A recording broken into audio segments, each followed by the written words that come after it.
Thank you, everyone, for your feedback last week. I appreciate you letting me know that you want more videos on the topic of toxic relationships, because that is a topic that I am incredibly passionate about. I think that a lot of the common dating advice we're given about how to get a man actually leads us straight into the arms of guys who are toxic for us.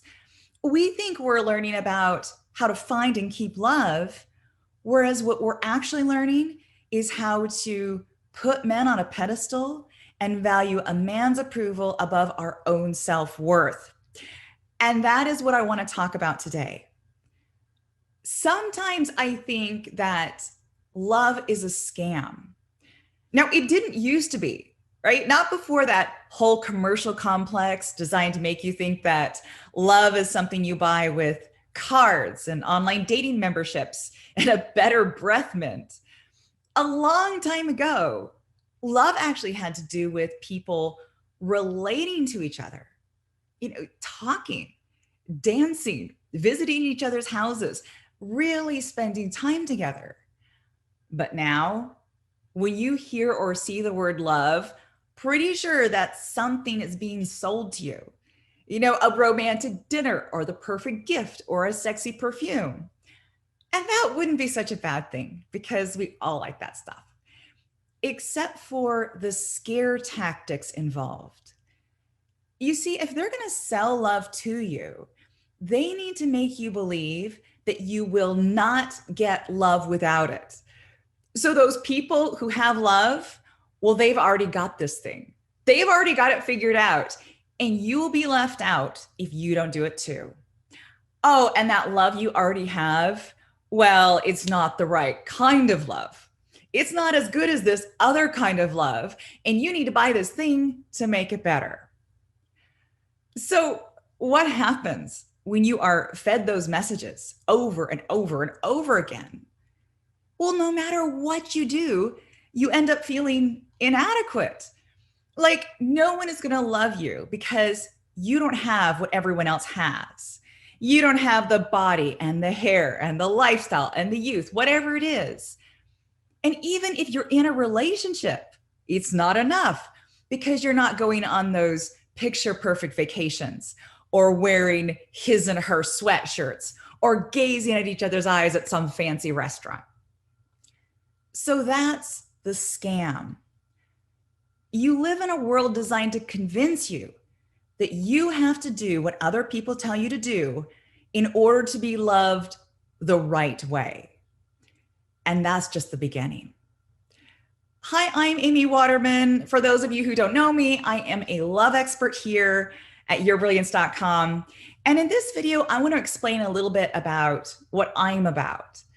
So I have been giving dating and relationship advice for over 15 years. And in that time, I have learned the rules like a pro just so I could break them. And today I am going to give you the 3 love rules that I most want you to break so that you can be free to love your way.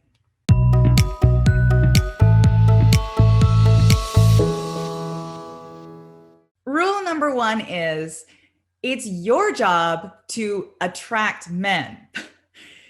I can't think of a more toxic rule than this one. It is not your job to attract men. Maybe it's your job to create a healthy relationship with someone who is willing and capable of doing that work with you. There are a lot of men out there, and if you want to attract men, you can play up your sexuality.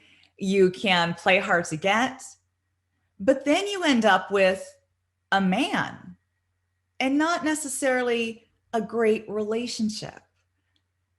Men are not the prize here. The prize is that healthy, loving relationship. And that is extraordinarily tough to create. Most men won't have what it takes to create that relationship with you. And that's why you need to not attract most men.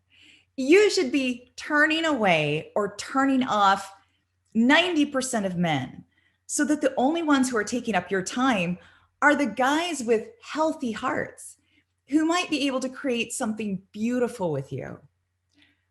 Rule number 2 is it's your job to spot Mr. Right. There is this myth that once you find the perfect person, who you, of course, will spot instantly from the moment you lay eyes on him, you will live happily ever after. And so, of course, you spend all of your time trying to spot Mr. Right. And you look for those obvious markers like what he looks like and what he does for a living and his status and how masculine he is. And you end up with somebody who looks good on the outside, which may or may not have any relevance to what he's like in love. What you seek is what you find. You end up with very different results if you are looking for the perfect man versus somebody you can create an amazing relationship with. One time I was chatting with a fellow dating coach and I mentioned that the one quality that mattered to me most now in a man, something that I felt was quite rare and hard to find, was kindness. I was only interested in being with people who valued kindness in the same way that I did. And this relationship coach looked at me and she said, "You've grown up." At my age, that's kind of stating the obvious. But what she'd meant was that I had moved to that next level in soulful relating. I was no longer distracted by those surface things that had impressed me so much as a young woman. Now I was in it to last. A lot of research has come in describing the qualities that make men great lifelong partners. Qualities like agreeableness, the ability to accept influence from you, emotional intelligence, and you can't see those things at a glance. So no wonder we don't look for them. We look for those external qualities, thinking that those matter. But the science is really clear on this. It's not a man's job or his lifestyle or his looks that result in lifelong happiness. It's those internal qualities like humor and forgiveness and empathy. And it takes time for those qualities to reveal themselves.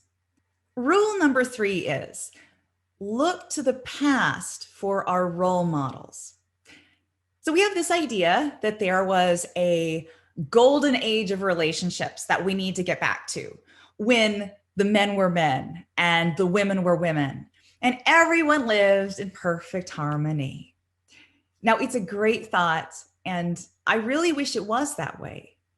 But history tells us a very different story. Betty Friedan made it clear that even the perfect 1950s housewife, with her handsome, successful husband and her white picket fence, was actually deeply discontented on the inside. We need more than a man. We need so much more than just to be married.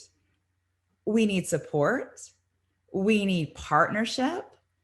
We need a home life that helps us flourish and become our very best selves. Do you agree with me? If so, then give me a thumbs up. We can't create what we want by looking to the past, because the past has some terrible role models. For most of human history, until very, very recently, it didn't actually matter if your relationship was good for you. It did not matter at all if your relationship was emotionally toxic. You stayed in it because you had no choice. It was all about survival. And it wasn't even until the 18th century that love was even considered relevant to marriage. And even then, if your husband abused you or controlled you or refused to let you walk outside the house, you had to obey him. It was written in those marriage vows. So this idea that we should have personally fulfilling relationships in which we get to keep our autonomy and work together as partners, that's radically new. If we want those relationships that are both loving and healthy, then we have to do things in a way they've never been done before. And we can look for suggestions from science, which is revealing new insights to us all the time. And we have to challenge those dating myths that make us feel inadequate. Love is not some pink candy heart. Love is the great human adventure. And you don't have to follow anyone's rules to get there. See you next time.